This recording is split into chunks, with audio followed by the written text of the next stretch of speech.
चलो, जहाँ पे हमने कल छोड़ा था वहाँ से स्टार्ट करते हैं। और कल हमारा हुआ था कॉनकेव मिरर के थ्रू डिफरेंट डिफरेंट पोजीशन पे ऑब्जेक्ट को रखने पे उसकी इमेज कहाँ कहाँ बनती है, ये सीख लिया था। अब उसको थोड़ा सा देखो, उसमें एक छोटा सा कॉन्सेप्ट है, आपको याद नहीं करना पड़ेगा, समझ में आ जाएगा। ये हमारा कॉनकेव मिरर था।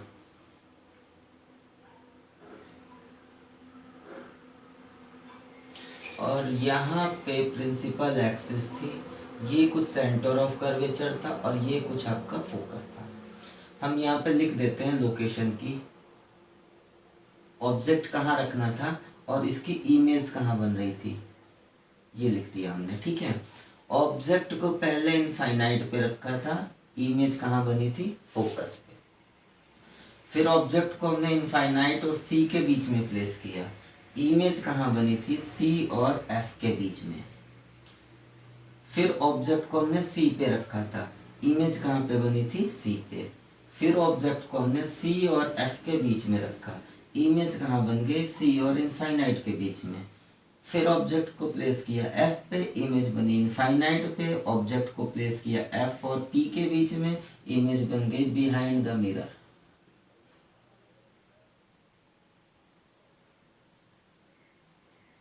ठीक है, ये हमारा पॉइंट पी है। इतनी सारी बात हमने कल पढ़ी थी। अब देखो इसमें कैसे चीजों को हम निकालते हैं। पहली चीज, केवल ऑब्जेक्ट और इमेज पे कंसंट्रेट करो, साइज वाइज की बात हम बाद में कर लेंगे। ऑब्जेक्ट हमारा इनफाइनाइट पे, तो इमेज कहाँ बनी थी, फोकस पे। फिर ऑब्जेक्ट को हमने एक स्टेप आगे किया था, कहाँ किया था, इनफाइनाइट और सी के बीच में। इमेज कहाँ बन गई थी, एफ और सी के बीच में। ठीक है, फिर ऑब्जेक्ट को हमने एक स्टेप और आगे किया और सी पे रखा, तो इमेज हमारी भी इधर शिफ्ट होके कहाँ बन गई, सी पे। पहले एफ पे थी, एफ से यहाँ पे, फिर यहाँ से। फिर ऑब्जेक्ट को एक स्टेप और आगे किया, यहाँ किया, इमेज कहाँ बन गई, यहाँ बन गई। फिर एक स्टेप आगे आगे कर दिया, इमेज कहाँ चली गई, एक स्टेप और आगे चली गई। फिर यहाँ वाला इसको स्टार मार्क किया था, एक स्टेप किया और बिहाइंड द मिरर चली गई थी। ठीक है, ध्यान से देखो, एक लाइन में चीज समझ में आएगी, थोड़ा सा कंसंट्रेशन बनाओ।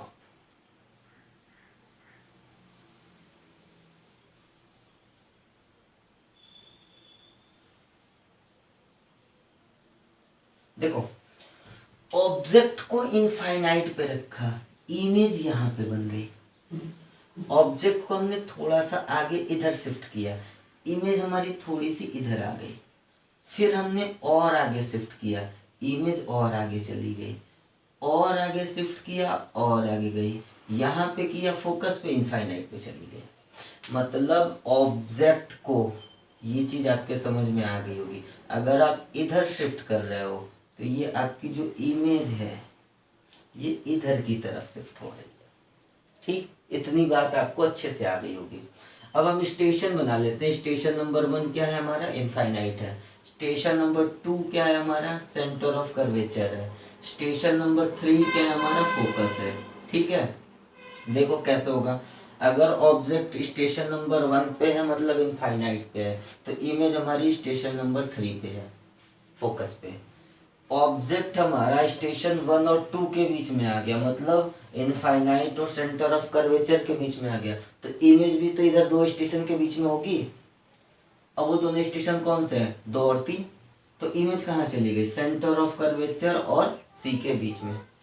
ठीक है, सेंटर ऑफ कर्वेचर और एफ के बीच में। फिर हमारा ऑब्जेक्ट स्टेशन नंबर 2 पे आके खड़ा हुआ, मतलब सेंटर ऑफ कर्वेचर पे, तो इमेज भी हमारा कहाँ पे खड़ा हो गया, अगला स्टेशन क्या कौन सा है, सी है, यहाँ पे खड़ा हो गया। ऑब्जेक्ट कहाँ गया, 2 और 3 के बीच में, इमेज भी कहाँ गया, 3 और 1 के बीच में। ठीक है, अब इससे आप अच्छे से समझ सकते हो। मैं देखो ओरली आपको बताता हूँ, आप एकदम क्लियरली बिना कुछ सोचे समझे जवाब दोगे और सही भी होगा। अगर हम ऑब्जेक्ट को सी और एफ के बीच में रखें, इमेज कहाँ बन गई, सी और इन्फिनिटी के बीच में। ऑब्जेक्ट को इनफाइनाइट और सी के बीच में रखा, इमेज कहाँ बना, एफ और सी के बीच में। ठीक है, ऑब्जेक्ट को सी पे रखा, इमेज सी पे बन गया। ऑब्जेक्ट को एफ पे रखा, इमेज इनफाइनाइट पे बन गया। और ऑब्जेक्ट को एफ और पी के बीच में रखा, तो ये आपको याद करना है, बिहाइंड द मिरर बनेगा। चलो ये लोकेशन की बात हो गई थी। अब बात कर लेते हैं कि साइज क्या होगा। तो वो भी देखो, इनफाइनाइट पे ऑब्जेक्ट रखते हो तो यहाँ पे फोकस पे बनता है पॉइंट साइज का, पॉइंट साइज। फिर इसको आगे बढ़ाते हो तो इमेज यहाँ कहीं बनता है और उसकी कुछ साइज आती है।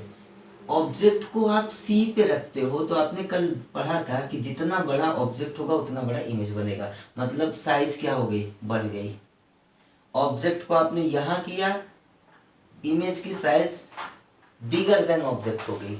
ठीक है, मतलब अगर ऑब्जेक्ट को आप इधर प्लेस करते हो और इमेज इधर शिफ्ट होती है तो साइज ऑफ इमेज क्या होती है, साइज ऑफ इमेज इंक्रीजेस। जो इमेज की साइज होती है वो क्या होती है, बढ़ती जाती है। ठीक है, यहाँ पे देखो पॉइंट था, थोड़ा सा बड़ा हुआ, ये बढ़ता बढ़ता यहाँ पे ऑब्जेक्ट के बराबर हुआ और यहाँ पे क्या हुआ, ऑब्जेक्ट से बड़ा होता चला गया। ये बात भी आपको क्लियर हो गई होगी। थर्ड पॉइंट, रियल और वर्चुअल की बात करो तो अब ध्यान दो, मिरर के लेफ्ट साइड में जितनी इमेज बनी है कॉनकेव मिरर में, सारी की सारी इमेज कैसी बनी है, रियल बनी है।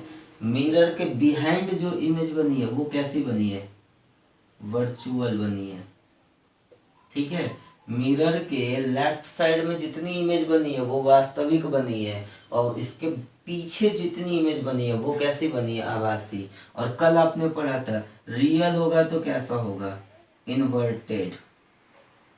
रियल होगा तो कैसा होगा, इन्वर्टेड। वर्चुअल होगा तो कैसा होगा, इरेक्टेड। अगर आपका वास्तविक प्रतिबिंब है तो वो उल्टा बनेगा, आभासी प्रतिबिंब है तो वो सीधा बनेगा। क्लियर है इतनी बात। अब सारी चीजें आप कर सकते हो। एक छोटा सा क्वेश्चन लेके करते हैं, देखो।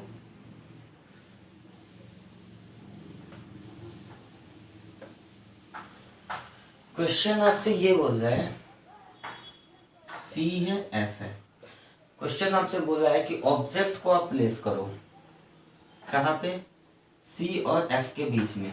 इमेज की प्रॉपर्टी बताओ, सब कुछ जो बता सकते हो। ऑब्जेक्ट को आपने सी और एफ के बीच में प्लेस किया तो इमेज इधर आ गया, मतलब इमेज कहाँ बनेगा, सी और इनफाइनाइट के बीच में। इसके लेफ्ट साइड बन रहा है तो रियल बनेगा, इन्वर्टेड बनेगा, और इसके इधर बना तो कैसा बनेगा, बड़ा बनेगा। ऑब्जेक्ट को आपने सी पे प्लेस कर दिया, इमेज कहाँ बनेगा, ऑब्जेक्ट को अगर आपने सी पे प्लेस किया तो इमेज सी पे बनेगा, रियल बनेगा, इन्वर्टेड बनेगा और ऑब्जेक्ट के इतना ही बड़ा बनेगा। ऑब्जेक्ट को आपने इनफाइनाइट और सी के बीच में प्लेस किया, इमेज कहाँ बनेगी, इमेज एफ और सी के बीच में बनेगी, रियल बनेगी, इन्वर्टेड बनेगी और ऑब्जेक्ट से कैसी बनेगी, छोटी बनेगी। इतना कॉन्सेप्ट क्लियर है। चलो आगे बढ़ते हैं, एक रिलेशन देखते हैं।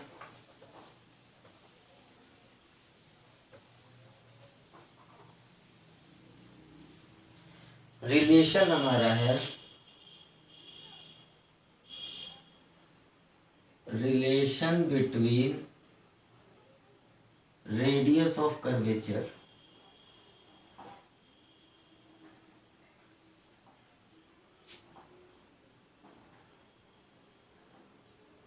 and focal length of the mirror।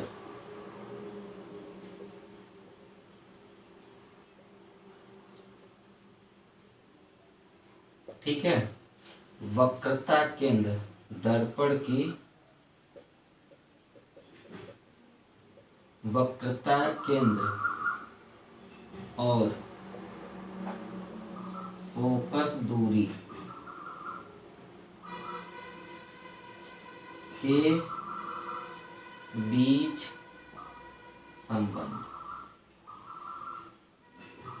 ठीक है, क्या रिलेशन होता है सेंटर ऑफ कर्वेचर और रेडियस ऑफ कर्वेचर और फोकल लेंथ के बीच में, ये हमें देखना है। ठीक है, तो हम छोटा सा डायग्राम बनाते हैं, बहुत ही इजी कॉन्सेप्ट है, 5 मिनट की चीज है, ध्यान दो आप। ये हमारा कॉनकेव, अभी कॉनकेव मिरर की बात कर रहा हूँ, कॉन्वेक्स पे अलग से आपको लेक्चर आएगा। ये इसकी प्रिंसिपल एक्सिस, ये यहाँ पे आपका क्या हो जाएगा, पोल ऑफ द मिरर, यहाँ पे कहीं इसकी होगी फोकस ऑफ द मिरर, और यहाँ पे कहीं होगा centre of curvature of the mirror. ठीक है, एक लाइट रे है जो प्रिंसिपल एक्सिस के पैरेलल जा रही है, जहां पे कट की वहां पे हमें क्या करना है, नॉर्मल ड्रॉ करना है, और नॉर्मल आपको पता है कि सेंटर ऑफ कर्वेचर से होके जाएगी। ठीक है, इतनी सी बात हो गई, ये आपका क्या है, नॉर्मल है। इंसिडेंट लाइट रे और नॉर्मल के बीच में जो एंगल बनता है उसे क्या बोलते हैं, एंगल ऑफ इंसिडेंस, आपतन कोण।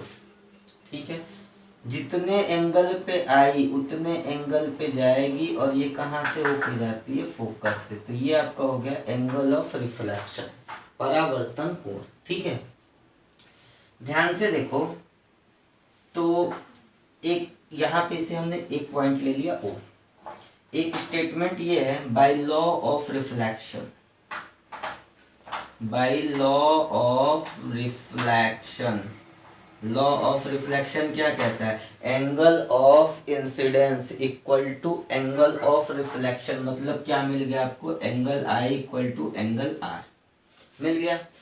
अब आपसे बोला गया ये लाइट रे और ये पैरेलल है, तो पैरेलल है तो ये देखो जेड एंगल बन रहा है ना, अल्टरनेट एंगल, ये भी कितना होगा, आई होगा। ठीक है, और आपने पहले ही प्रूफ कर दिया angle i equal to angle r, angle r की वैल्यू किसके है, आई के बराबर, मतलब ये वाला एंगल भी आई और ये वाला एंगल भी आई। ठीक है, अब ले लो ट्रायंगल तुम ये वाला, ये आपने ट्रायंगल लिया, अब केवल इस ट्रायंगल पे फोकस करो, ये एंगल आई, ये एंगल आई। तो एक ट्रायंगल में जब दो एंगल इक्वल होते हैं तो उनके करस्पॉन्डिंग दोनों साइड्स भी क्या होती हैं, इक्वल होती हैं। अगर एक त्रिभुज में दो कोण बराबर हैं तो वो दोनों भुजाएं भी कैसी होंगी, बराबर होंगी। ठीक है, लिख लेते हैं, in triangle C F O, C F O में आपको क्या मिल गया, C F equal to F O, ये मिल गया, इसे हमने ले लिया इक्वेशन नंबर 1।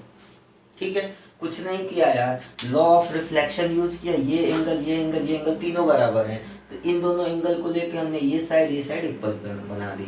ठीक है, आगे देखो, आगे अगर आपसे एक बात बोला जाए कि अगर ये जो लाइट रे है ये प्रिंसिपल एक्सिस के बहुत क्लोजर है, जैसे सपोज कर लो ये लाइट रे यहाँ से ऐसे जा रही है, ठीक, तो जो आपका जहां पे देखो ये लाइट रे है, फोकस ये जहां पे कट करी वहां पे आपका एफ ओ बना, अगर ये लाइट रे यहाँ से जाएगी तो कट यहाँ पे करती तो आपका एफ ओ ये बनता, और नीचे हो जाए यहाँ पे कट किया एफ ओ यहाँ पे बना। तो सोच के देखो, अगर ये आपका मिरर है, कॉनकेव मिरर है, ठीक है, सी है एफ है, अगर ये लाइट रे प्रिंसिपल एक्सिस के बहुत क्लोजर जाए, बहुत ही पास जाए, तो जहाँ पे कट करेगी वहाँ पे ये एफ ओ बनेगा, और बहुत पास जाएगी तो एफ ओ की वैल्यू क्या एफ पी के बराबर होगी। सोच के देखो, जब बहुत क्लोजर जाएगी तो F O will be equal to F P, geometry से है आपका।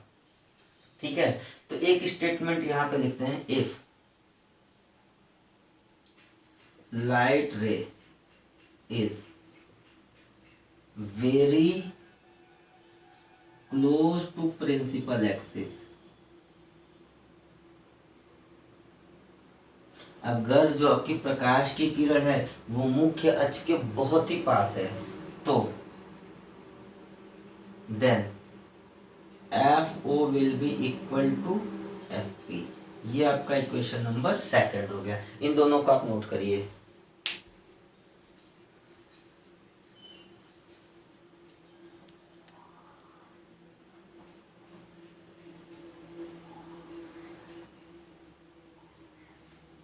ठीक है, हो गया।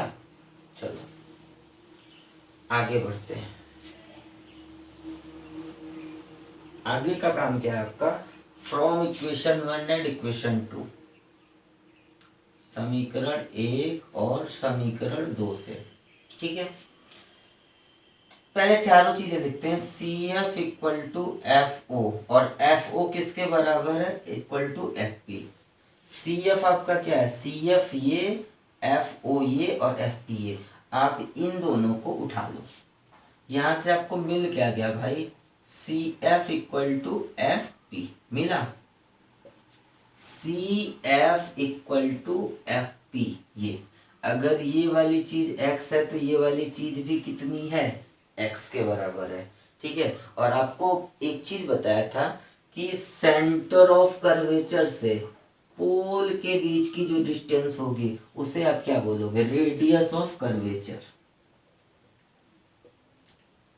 देखो सी एफ और ये पी, ये सेंटर ऑफ कर्वेचर से पोल के बीच की जो डिस्टेंस होती है इसे आप क्या बोलते हो, रेडियस ऑफ कर्वेचर, वक्रता त्रिज्या। ठीक है, फोकस से पोल के बीच की जो डिस्टेंस होती है इसे आप क्या बोलते हो, फोकल लेंथ। आपको बता चुका हूं, फोकस दूरी, और ये आपकी क्या है, वक्रता त्रिज्या। ध्यान से देखो, अगर हमारी ये वाली वैल्यू x है तो ये वैल्यू भी कितनी है, x के बराबर है। मतलब रेडियस ऑफ कर्वेचर कितनी बनी, यहां से यहां तक की टोटल डिस्टेंस कितनी है, 2x। मतलब आपका जो वक्रता त्रिज्या, रेडियस ऑफ कर्वेचर कितनी बनी, 2x। और फोकल लेंथ कितनी बनी, फोकल लेंथ कितनी बन गई आपकी, x बन गई। ये आपकी फोकल लेंथ है f, स्मॉल f, और ये आपका है r। r मतलब रेडियस ऑफ कर्वेचर, वक्रता त्रिज्या। वक्रता त्रिज्या 2x है, फोकल लेंथ कितनी है, x है। मतलब यहाँ से आपको क्या समझ में आया, एक चीज समझ में आया कि f की जो वैल्यू होगी वो कितनी होगी, r डिवाइडेड बाई 2। ठीक है, अगर हम इसे r मान लेते हैं और इसे f मान लेते हैं, ठीक है, तो हमारा कंक्लूजन क्या निकला, कंक्लूजन ये निकला f equal to R divided by 2। और यही रिलेशन होता है आपका किस में, फोकल लेंथ और रेडियस ऑफ कर्वेचर में। ठीक है, तो इतना आप नोट कर लो, फिर देखते हैं।